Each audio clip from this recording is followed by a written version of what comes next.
Astaghfirullah. Assalamualaikum warahmatullahi wabarakatuh.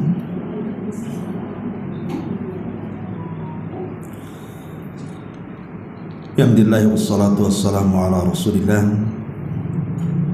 wa ala alihi wa sahbihi wa mawalah wa la hawla wa la quwwata illa billahi wa ba'd.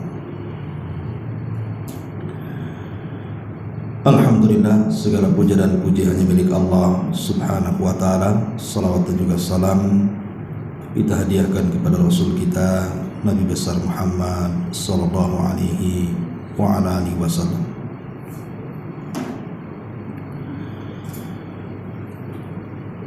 Lanjutkan kajian kita, masih membahas kitab Rahiqul Makhtum karya Syekh Al-Mubarakfuri, Safi Rahman Mubarakfuri, dan kita masuk pada tahapan pertama dari perjuangan dakwah Nabi sallallahu alaihi wasallam.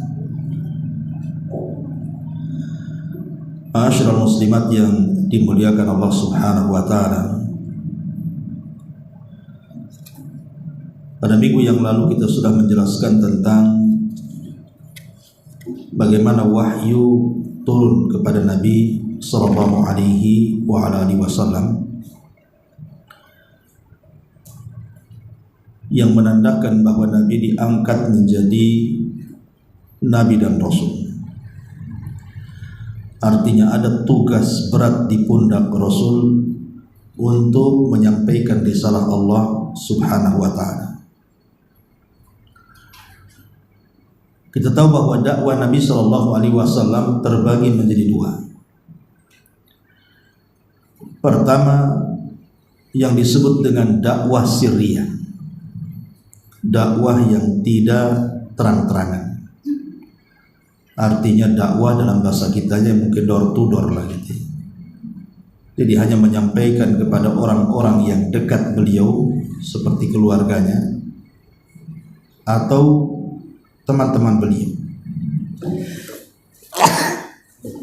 Baru bahas bersin tadi.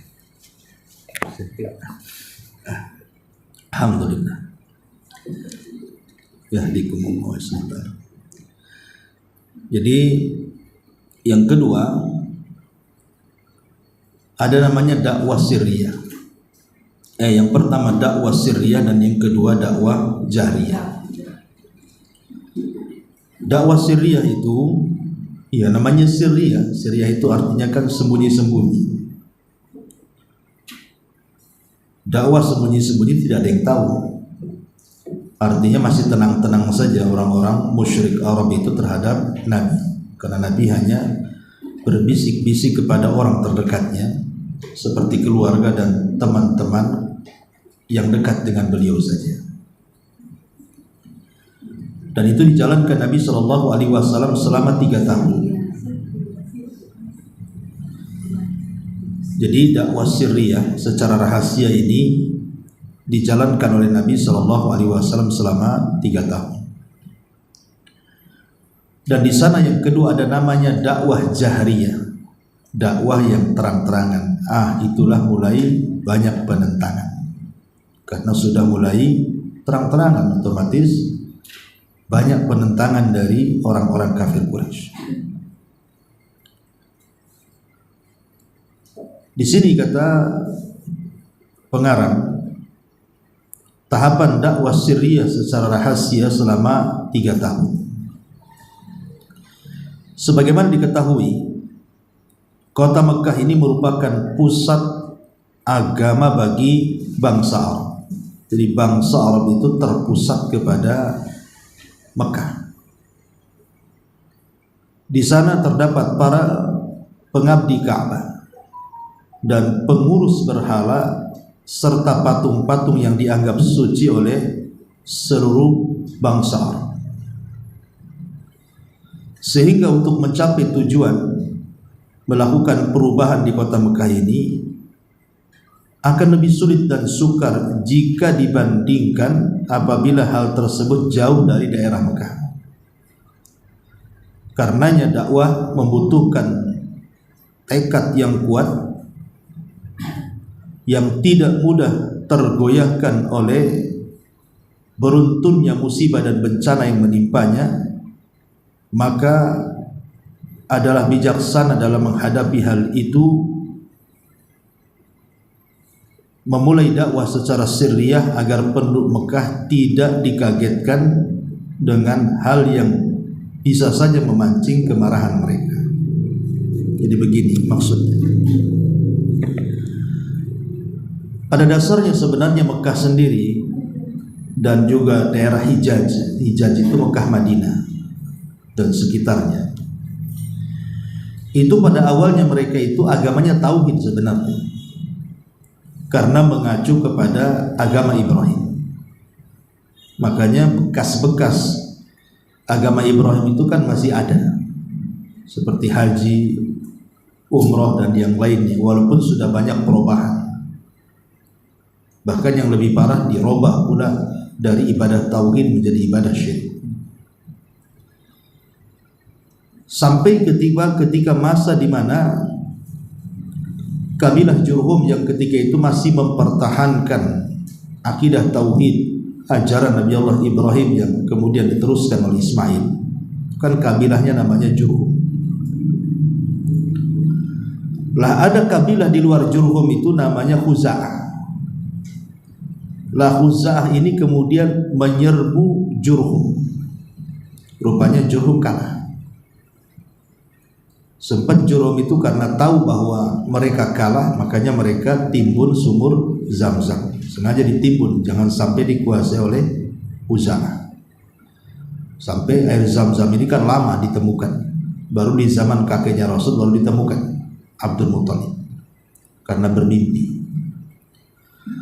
Jadi ketika kemudian Khuza'ah berkuasa di Mekah dan suku Jurhum kemudian sudah tidak ada, lah di antara pemimpin-pemimpin Jurhum itu ada namanya Amr ibn Luhai al-Khuzai. Amr ibn Luhai al-Khuzai.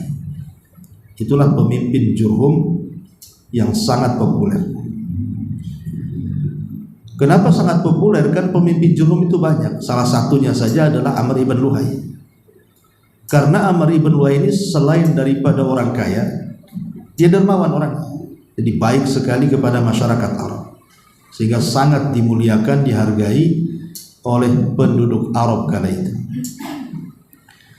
Lah satu hari Amr ibn Khuzai ini melakukan safar ke Syam, dan kita tahu Syam itu kan daerah para nabi. Palestina dan sekitarnya itu kan daerah para nabi, nabi-nabi Bani Israel. Kemudian sebelum pulang, Amr ibn Luhai ini mampir di sebuah perkampungan atau daerah. Lah di situ perkampungan itu semua menyembah berhala. Tertariklah Amr ibn Jurhum itu untuk melihat-lihat dan mempelajari kenapa kemudian daerah situ kok mereka menyembah berhala, seolah-olah sesembahan mereka jauh lebih baik dibandingkan yang selama ini diyakini oleh Amr ibn Luhai dan juga suku Khuza'ah. Sampai akhirnya terpengaruh. Lah ketika kemudian dia memandang ada satu berhala, kemudian dia tanya, ini berhala apa? Maka orang-orang di Syam mengatakan itu namanya Hubal. Dan berhala Hubal ini adalah Tuhan yang bisa menurunkan hujan. Jadi Amr ibn Luhai terpikir, karena di Mekah ini gersang, memang butuh kepada pengairan, butuh kepada hujan. Akhirnya tertarik untuk membawa Hubal dari Syam itu ke Mekah. Lah itulah berhala pertama yang ada di Mekah, namanya Hubal, yang bawa Amr ibn Luhai. Sebelumnya orang Arab tidak kenal berhala, mereka beragama Ibrahim. Jadi berhala Hubal inilah yang kemudian ditenggerkan di Ka'bah oleh Amr ibn Luhai. Mulailah kemudian Amr ibn Luhai ini mengajak manusia untuk menyembah Hubal ini. Akhirnya sedikit demi sedikit berjalannya waktu, lama-lama penduduk Arab terpengaruh dengan ajakan Amr ibn Luhai. Lambat laun maka seluruh penduduk Arab menjadi penyembah berhala. Makanya Nabi SAW bersabda tentang Amr ibn Luhai ini. Apa kata Nabi SAW? Bahwa aku melihat Amr ibn Luhai ini berada di gelombang api neraka. Kemudian usus-usus perutnya terburai. Kemudian Rasul berikan alasan karena dia awal man ghayyara millata Ibrahim, karena dia orang yang pertama kali merubah agama Ibrahim, yang tadinya agama tauhid menjadi agama berhala. Lah, berhala yang pertama namanya Hubal. Baru kemudian muncul berhala-berhala yang lainnya yang ma'ruf dalam sejarah. Ada namanya patung Manat, ada namanya patung Lata, kemudian Uzza, kemudian Saif, kemudian Nailah, macam-macam. Termasuk nama-nama berhala di zaman kaum Nuh juga ada dan diletakkan di negeri Arab oleh Amr ibn Luhai. Jadi Amr ibn Luhai ini dimimpikan oleh setan, mimpinya kan, supaya dia menggali situs berhala-berhala yang terdampar di Jeddah. Karena ketika terjadi banjir di zaman Nabi Nuh, jadi berhala-berhala Wad, Suwa, Yagus, Ya'uq, Nasr itu kan terkena banjir. Akhirnya kemudian sampailah berhala-berhala di zaman Nabi Nuh itu tertimbun di Jeddah, ke bawah banjir. Lah oleh syaitan diilhamkan kepada Amr ibn Luhai itu digali situsnya dan berhasil. Akhirnya kemudian mendapatilah berhala-berhala yang dulu disembah oleh kaum Nuh sampai di zaman Amr ibn Luhai. Makin banyak lagi berhala. Kemudian seiring dengan berkembangnya waktu, entah berapa ratus dan berapa ribu berhala akhirnya diproduksi besar-besaran dan seluruh orang-orang Arab menjadi jahiliyah. Menjadi jahiliyah karena mereka tertutup akal mereka dari menyembah Allah. Bukan jahiliyah di sini mereka tak pandai dagang, mereka pandai dagang. Maksudnya kejahilian dalam agama. Mereka menyembah berhala.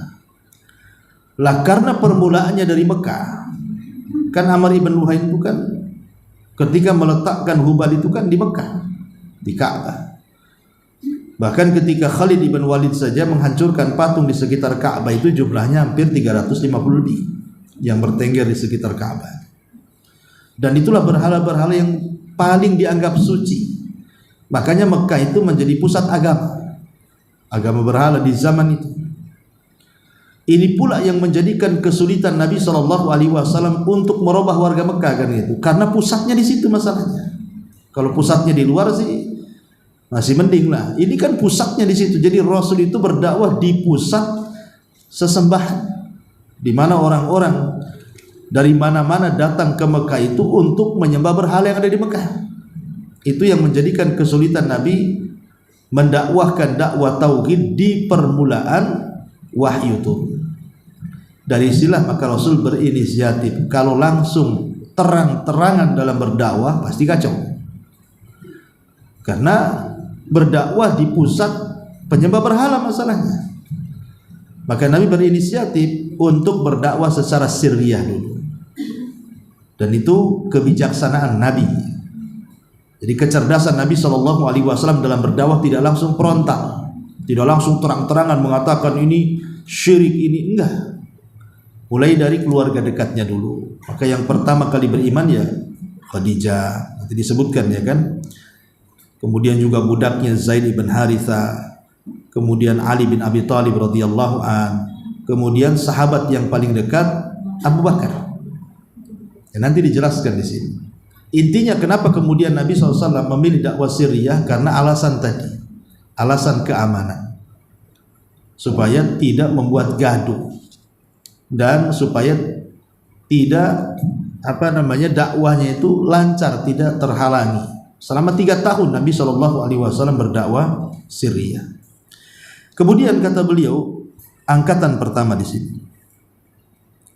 merupakan hal yang wajar bila yang pertama-tama dilakukan oleh Rasulullah SAW adalah menawarkan Islam kepada orang-orang yang ada hubungan dekat dengan beliau, keluarga serta sahabat-sahabat karib beliau, mereka semua didakwai oleh beliau untuk memeluk Islam, mendakwai setiap orang yang memiliki sifat baik dari mereka yang beliau kenal dan mereka yang sudah mengenal beliau, dan juga beliau mengenal mereka sebagai orang-orang yang mencintai Allah dan juga kebaikan.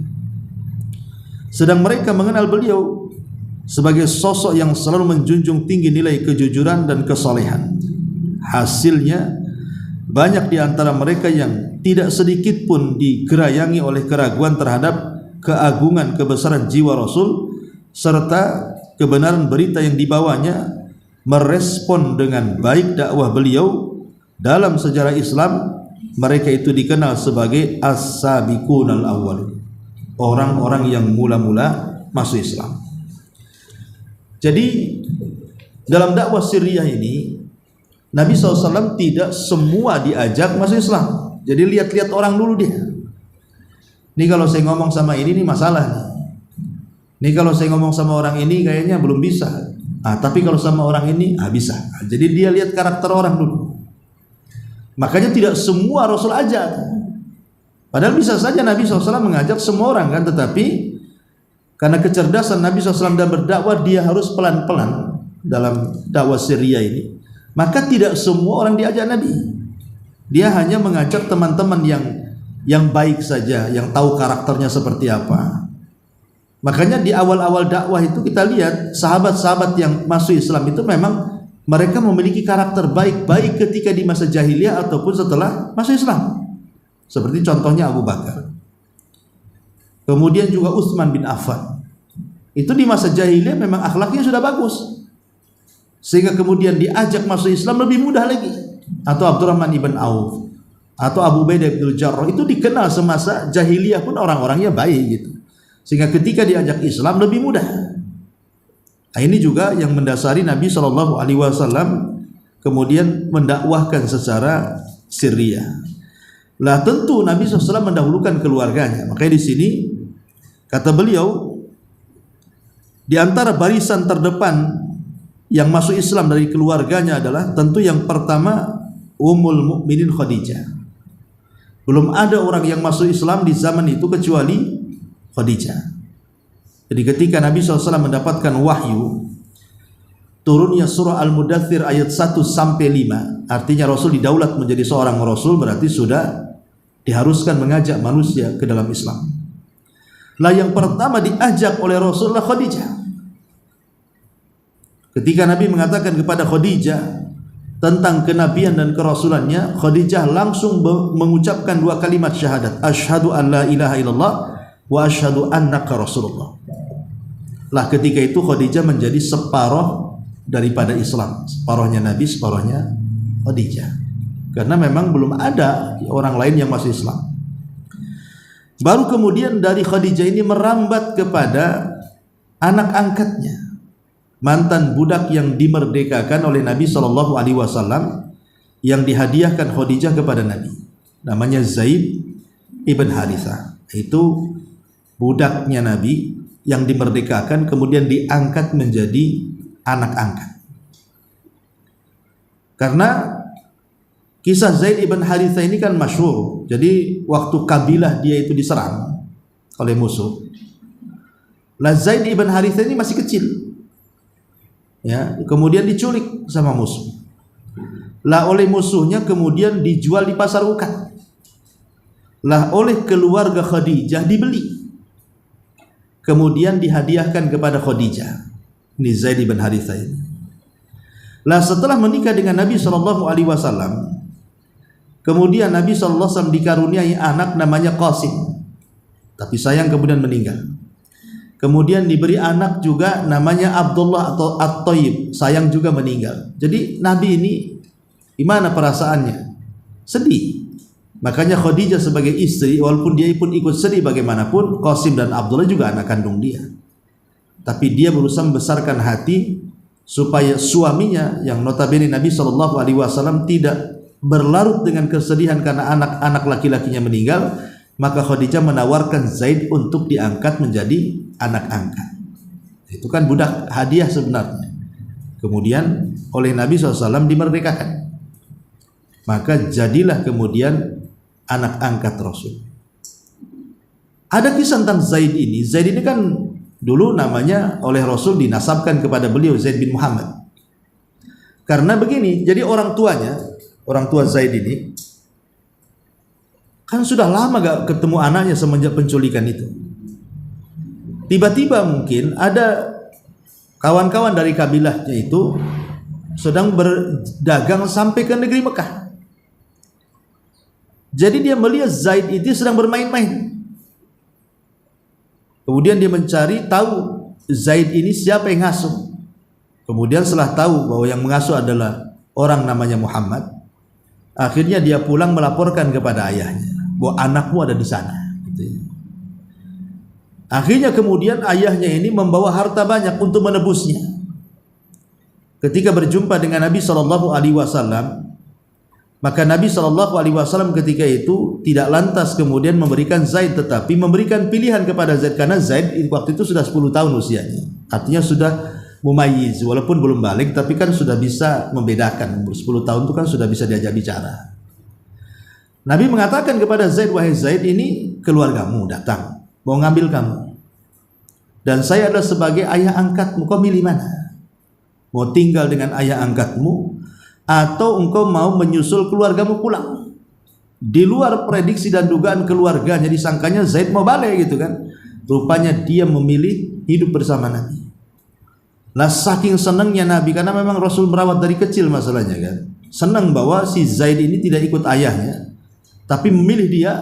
Makanya kemudian dia pun menggendong Zaid dan berteriak-teriak di sekitar Mekah dan mengatakan, sekarang Zaid bukan putra Harithah, tapi dia Zaid adalah putra Muhammad. Sejak itulah maka nasabnya kepada Nabi SAW. Tapi kemudian setelah diangkat menjadi Nabi dan Rasul kan wahyu turun terus. Turun surah Al-Ahzab. Ya, di permulaan itu. Ma ja'alallahu adiyaakum abna'akum.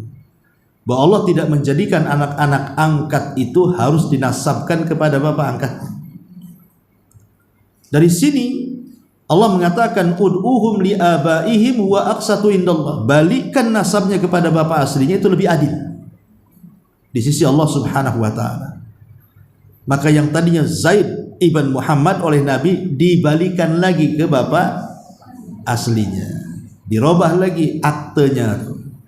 Yang tadinya Zaid bin Muhammad dirubah aktenya jadi Zaid ibn Harithah, karena ada teguran dari Allah Subhanahu wa taala bahwa anak angkat itu berbeda dengan anak kandung. Anak angkat, anak angkat, anak kandung, anak kandung. Karena anak angkat itu tidak ada hubungan mahram, tidak ada hubungan perwalian, tidak ada hubungan warisan. Tiga-tiganya terputus. Anak angkat itu. Walaupun ibu mengadopsi anak dari bayi masih merah sekalipun, sampai kemudian dewasa dan ibu curahkan kasih sayang ibu kepada anak angkat itu, tetap 3 perkara berlaku. Tidak ada hubungan waris, tidak ada hubungan nasab, tidak ada hubungan mahram, tidak ada hubungan apa lagi tadi? Waris, mahram, wali, nasab ya, wali itu ya nasab tadi. Ya. Kalau anak kandung ya semua ada. Kalau anak kandung bisa jadi wali, bisa jadi waris, bisa jadi mahram. Kalau anak angkat tidak bisa. Ya. Lah karena Zaid ini dari kecil bersama Khadijah kemudian dihadiahkan kepada Nabi SAW, maka itu pula menjadi sasaran dakwah kedua. Setelah Khadijah masuk Islam, maka Zaid kemudian diajak masuk Islam dan masuk Islam. Kemudian orang ketiga adalah Ali.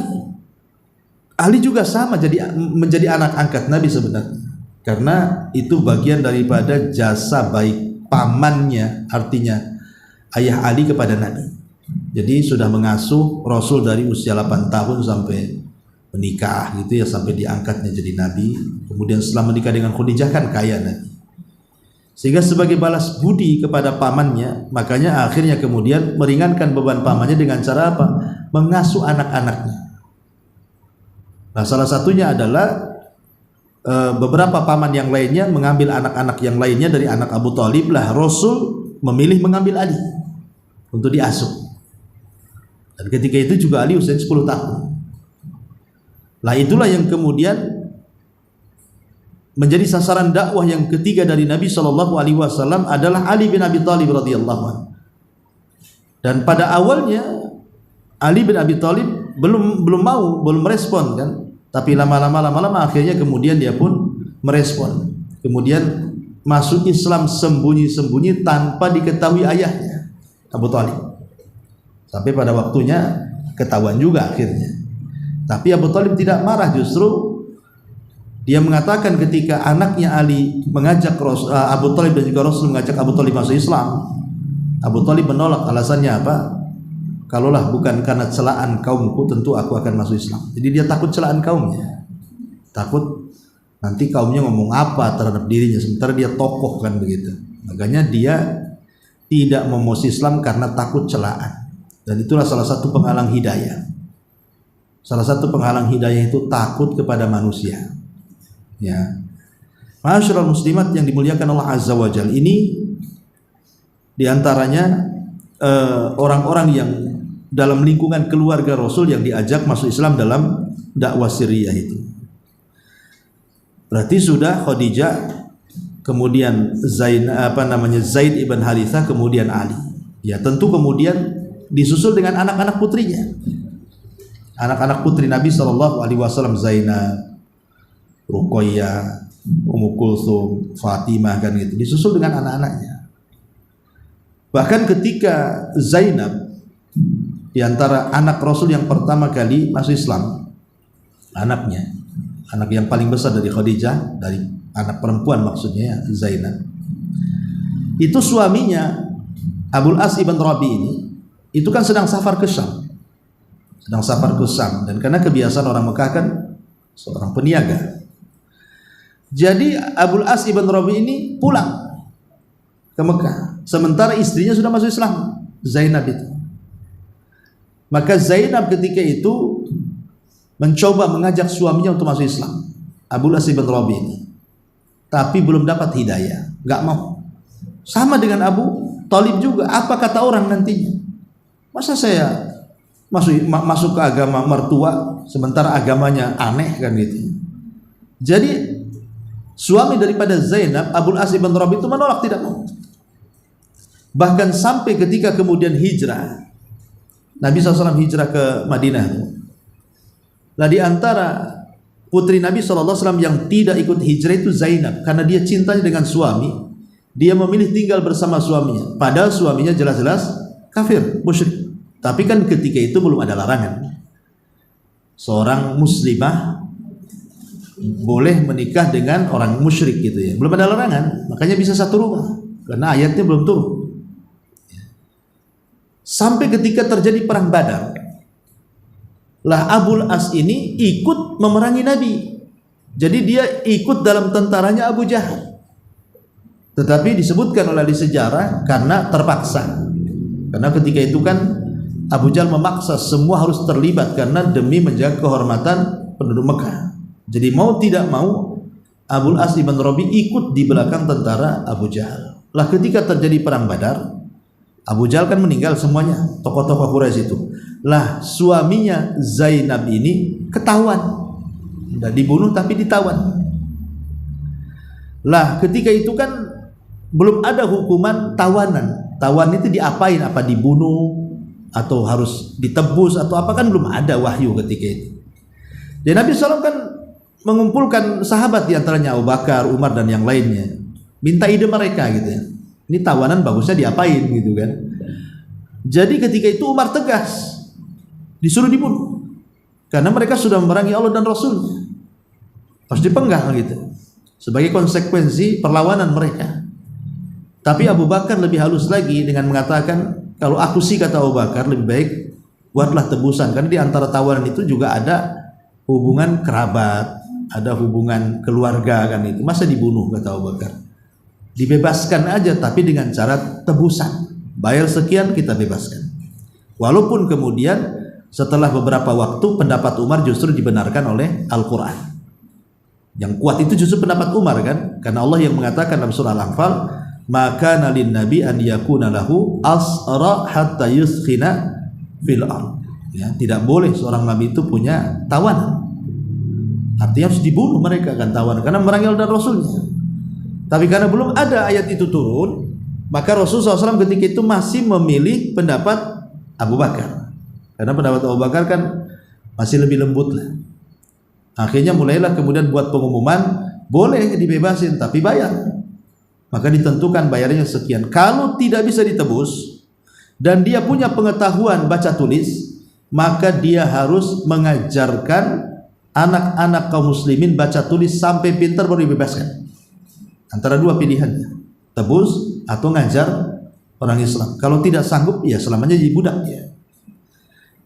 Nah ketika itu kan suaminya Zainab ini kan bagaimanapun harus ditebus oleh Zainab. Siapa keluarganya lagi kecuali istrinya. Dan sementara Zainab tidak punya uang sebanyak itu. Akhirnya yaitu dia terpikir dengan kalung yang pernah dihadiahkan Khadijah tadi. Akhirnya dia milih lihat kalung, boleh juga lah ini sebagai tebusan suamiku. Itu saking sayangnya. Akhirnya dititipkan kepada adiknya Abul As ibn Rabi supaya ke Madinah menebus abangnya dengan kalung Khadijah itu. Lah ketika Nabi SAW melihat kalung itu tentu teringat, ini kan kalung istriku kan begitu.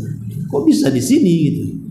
Ya sempat Rasul menangis sampai kemudian sahabat bertanya, kenapa Anda menangis wahai Rasulullah? Gara-gara saya utas kalung itu. Maka Rasul mengatakan, kalian tidak tahu sejarah kalung ini. Kata Rasul, ini kalung milik Khadijah, dihadiahkan kepada putrinya Zainab di hari pernikahan. Kemudian Rasul mengatakan kepada para sahabat, kalau kalian mau, balikan kalung ini ke pemiliknya, bebaskan suami. Kalau kalian mau. Tapi kalau kalian tidak mau, ya terserah. Tapi kata para sahabat, tentu mereka akan mengikuti apa yang dikatakan Nabi. Akhirnya kalungnya dibalikan, kemudian suaminya dibebaskan. Tapi dengan syarat kata Rasul, sepulangnya suami daripada Zainab, Abul As bin Rabi ini, dia harus memulangkan Zainab ke Madinah. Karena sudah turun ayat, tidak boleh wanita muslimah menikah dengan laki-laki musyrik. Ya. Tidak halal lagi, tidak boleh turun ayat tuh. Akhirnya kemudian lah ketika itu kan Zainab sedang hamil.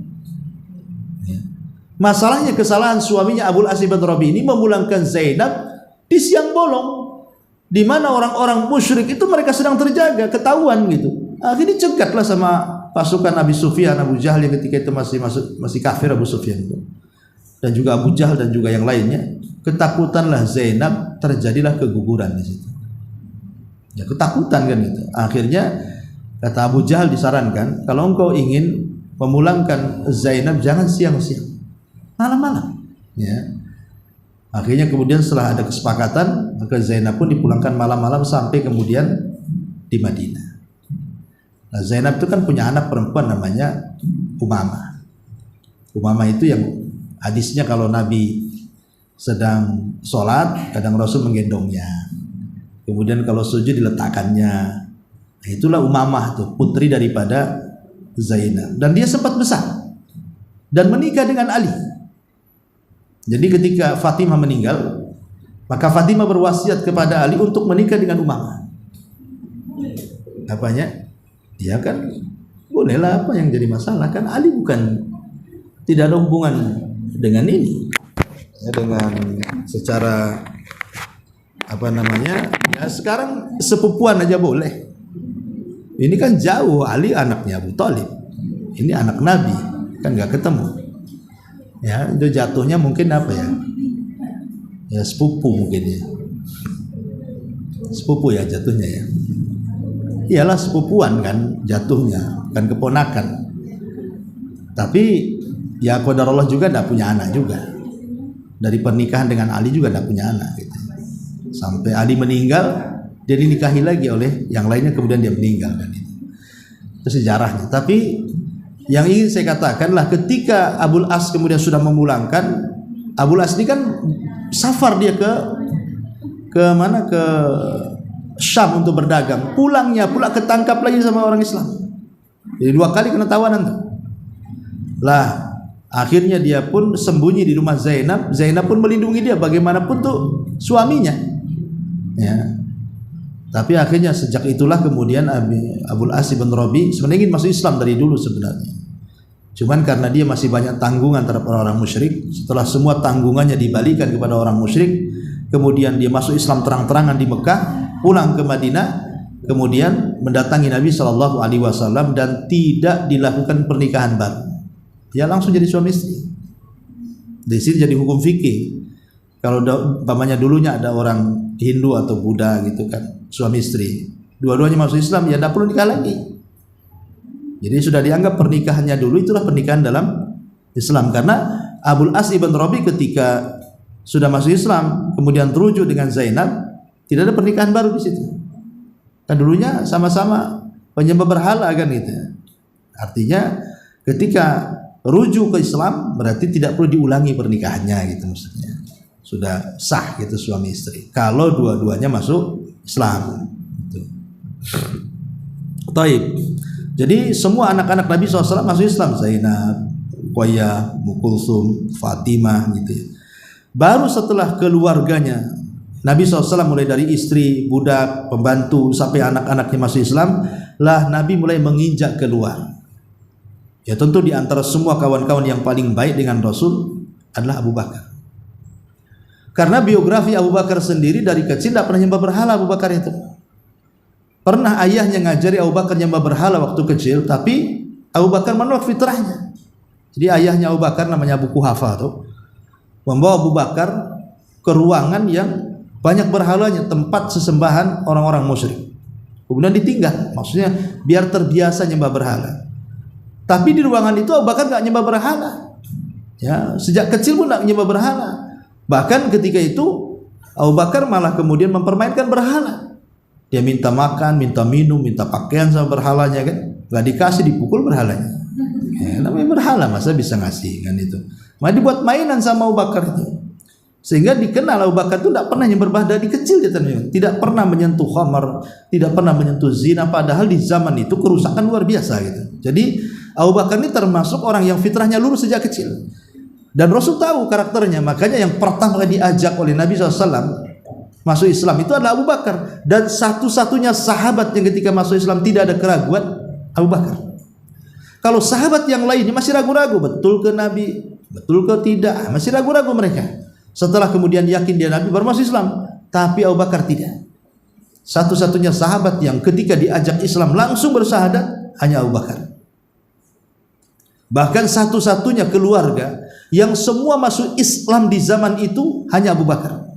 Kalau yang lain mungkin ibunya masuk, anaknya tidak, anaknya masuk, ibunya tidak, dua-duanya masuk, suaminya tidak. Pokoknya dari keluarga itu ada yang nggak Islam gitu ya. Tapi Abu Bakar ini semua masuk Islam. Istrinya, ibunya, anaknya, saudaranya, semua diajak Islam. Makanya itulah keutamaan Abu Bakar Siddiq radhiyallahu. Makanya mudah ketika diajak masuk Islam, bila masuk Islam. Itulah kenapa embel-embel di belakang Abu Bakar itu disebut As-Siddiq. Siddiq itu artinya pembenar. Karena dia membenarkan apapun ucapan Rasul tanpa menggunakan akal untuk membantahnya. Otak secerdas Abu Bakar saja kalau sudah wahyu sami'na wa ata'na. Itulah kelebihan Abu Bakar Siddiq. Dan Abu Bakar dikenal sebagai tujar ad-dhahab.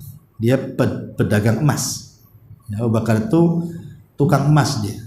Dan kita tahu bahwa pedagang emas itu kan menguasai pasar.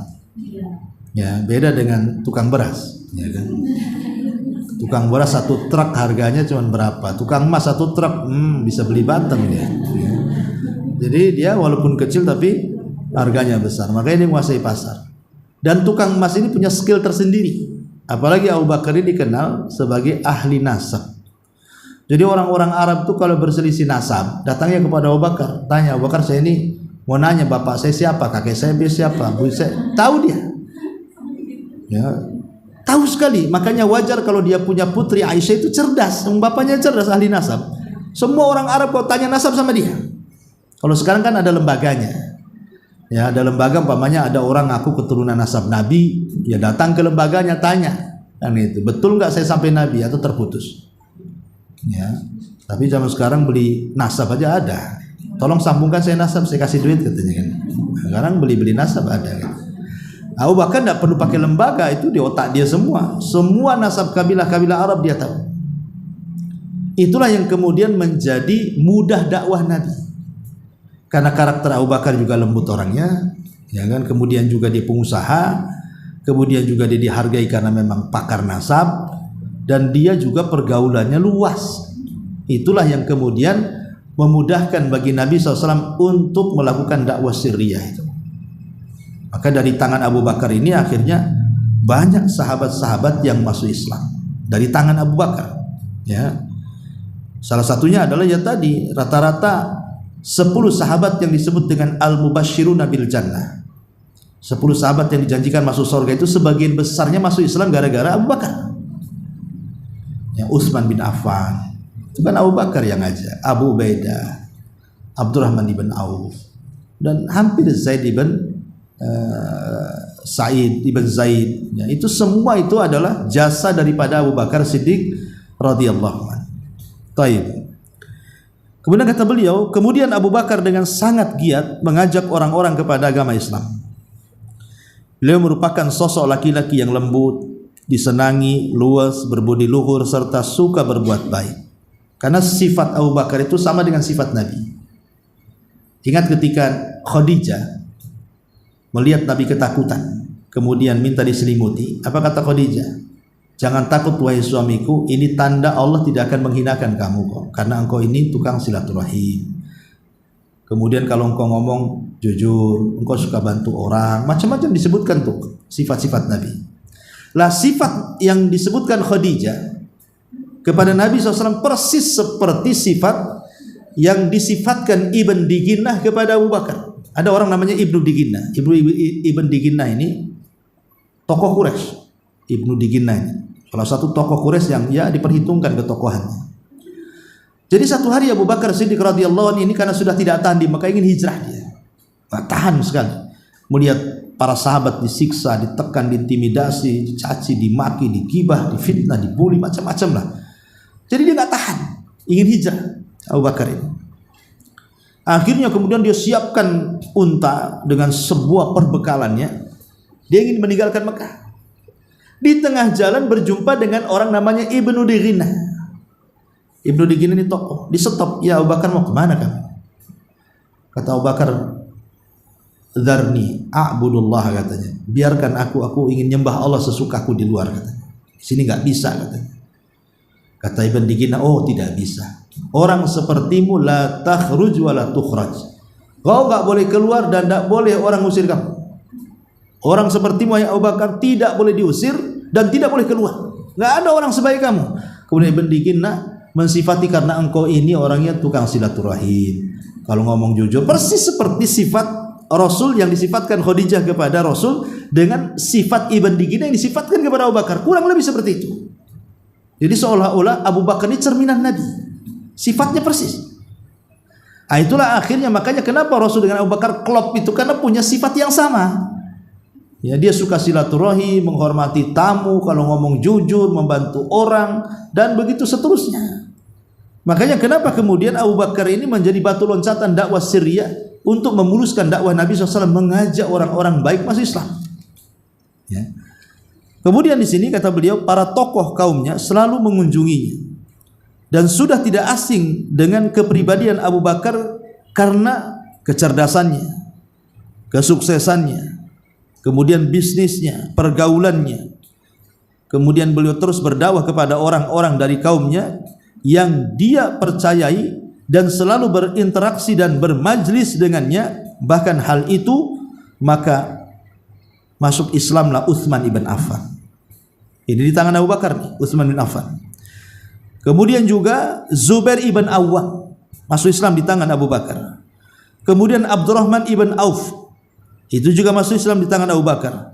Kemudian Sa'ad bin Abi Waqqas ini juga masuk Islam di tangan Abu Bakar. Termasuk Talha ibn Ubaidillah itu masuk Islam di tangan Abu Bakar. Lah nama-nama orang ini masuk dalam deretan 10 sahabat yang dijanjikan masuk surga.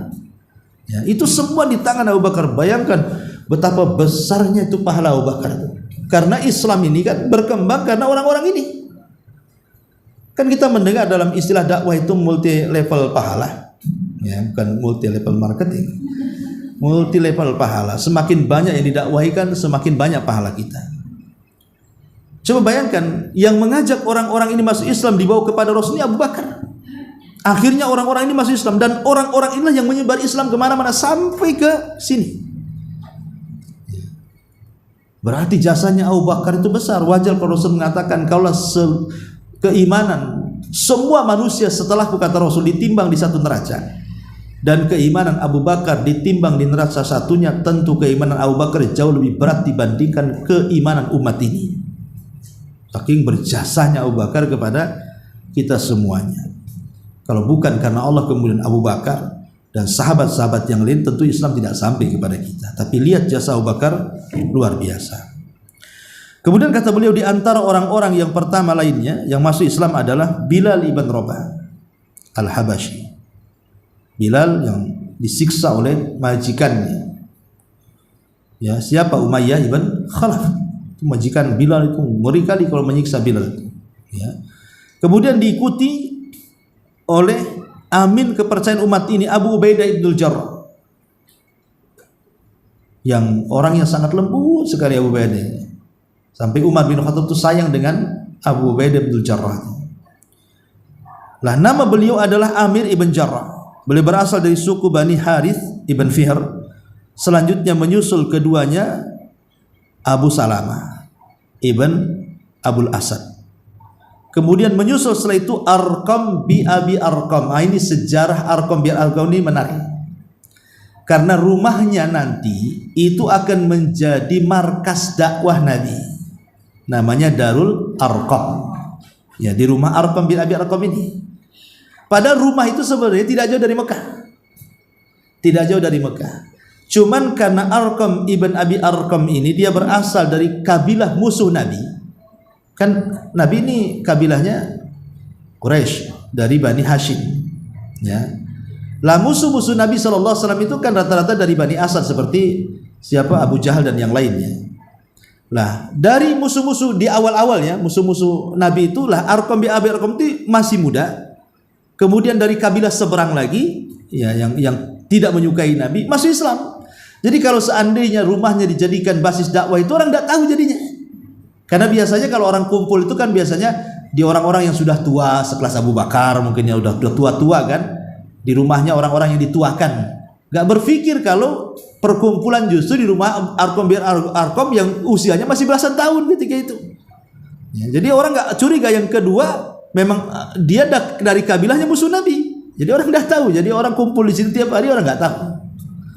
Makanya kenapa kemudian sejarah Arqam bin Abi Arqam ini sangat disebut-sebut kalau kita bicara soal sejarah Nabi SAW. Lah, Arqam bin Abi Arqam ini juga masuk Islam dari awal-awal. Dia dari suku Mahzum. Kemudian setelah itu Utsman bin Mad'un. Utsman bin Mad'un ini orangnya baik di zaman jahiliyah ketika masuk Islam. Ya, kemudian dia sangat dihargai. Tapi sayang ketika dia hijrah ke Mekah, dialah orang yang pertama kali meninggal ketika hijrah ke Madinah, dia orang yang pertama kali meninggal di Madinah dan yang pertama kali dikubur di kuburan Baqi. Ini Utsman ibn Mad'un. Kemudian kedua saudaranya Qudamah dan juga Abdullah. Kemudian Ubaidillah bin Al-Harith ibn Abdul Muttalib ibn Abdi Manaf. Kemudian Sa'id ibn Zaid. Sa'id bin Zaid ini dia adalah istri daripada adiknya Umar. Jadi Umar punya adik namanya Fatimah, menikah dengan Sa'id ibn Zaid ini, dan dia satu di antara 10 sahabat yang dijanjikan masuk surga. Bahkan ketika Umar belum masuk Islam dan dia mencari Nabi untuk membunuhnya ketika itu, di tengah jalan kemudian Umar ini dihadang oleh temannya. Nah, temannya ini sebenarnya sudah masuk Islam, cuman pura-pura. Dia ngomong sama Umar, mau kemana? Mau cari Muhammad, kubunuh dia katanya. Dia buat susah saja orang Quraisy katanya. Gara-gara dia jadi banyak pertengkaran, karena akhirnya kan kalau udah masuk Islam terpaksa bertengkar dengan keluarganya kan. Jadi Umar melihat ada kecemburuan, ini biang keroknya pasti si Muhammad gitu maksudnya. Makanya dia datang bawa pedang mau menghunus Nabi SAW. Tapi di tengah jalan ketemu kawannya. Kata kawannya, mau kemana? Mau cari Muhammad gitu. Nggak usah nyari dia katanya. Mau nggak kuhabarkan sesuatu yang lebih menarik daripada kau cari Muhammad? Apa itu? Adekmu si Fatimah lo masuk Islam. Oh, akhirnya dia balik tidak mau nyari Nabi, pulang dia ke rumahnya Fatimah. Lah kebetulan Fatimah itu adiknya itu sedang membaca Quran kepada Khabbab ibn Arat dengan suaminya Sa'id ibn Zaid. Tiba-tiba rumahnya dilabrak gitu ya. Dan Umar tahulah main kasar, ya. Kemudian langsung dimarahi, kemudian dipukuli kan sampai berdarah tuh Fatimah itu. Tapi kan baru sadar dia memukul seorang wanita, aib orang Arab itu. Akhirnya dia sadar, disitulah hidayah datang. Minta apa yang ada di tangan.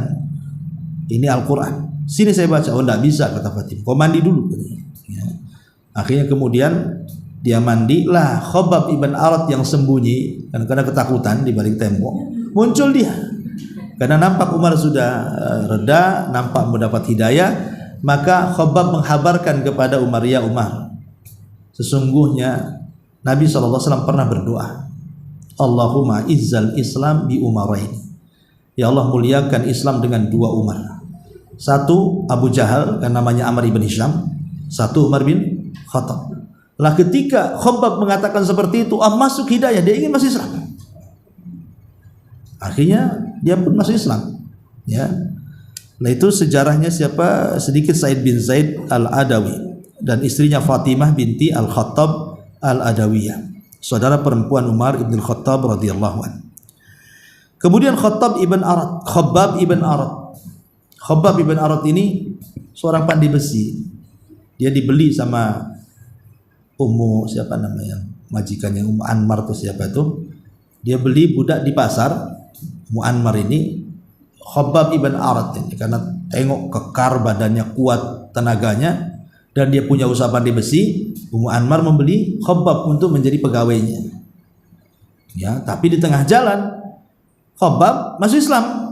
Kan banyak orang masuk dari kalangan budak. Marahlah Mu'anmar. Jadi setiap hari dicucuk sama besi panas. Pokoknya suruh murtad. Pokoknya tiap hari dicuci besi panas sampai di zaman Umar bin Khattab ketika menjadi khalifah. Umar kan pernah mengumpulkan banyak para sahabat, nostalgia di zaman Nabi. Semana penderitaan dulu itu. Nah, salah satunya Khabbab hadir di situ. Ketika giliran dia mau bercerita, dia tidak bercerita, dia cukup membuka bajunya saja. Rupanya tidak ada satupun di badannya kecuali ada bekas tusukan besi panas. Umar pun menangis. Itulah Khabbab ibn Arat radhiyallahu anhu. Kemudian Abdullah ibn Mas'ud Al-Khudali, ma'ruf. Ya, Abdullah bin Mas'ud ini orang yang gigih sekali.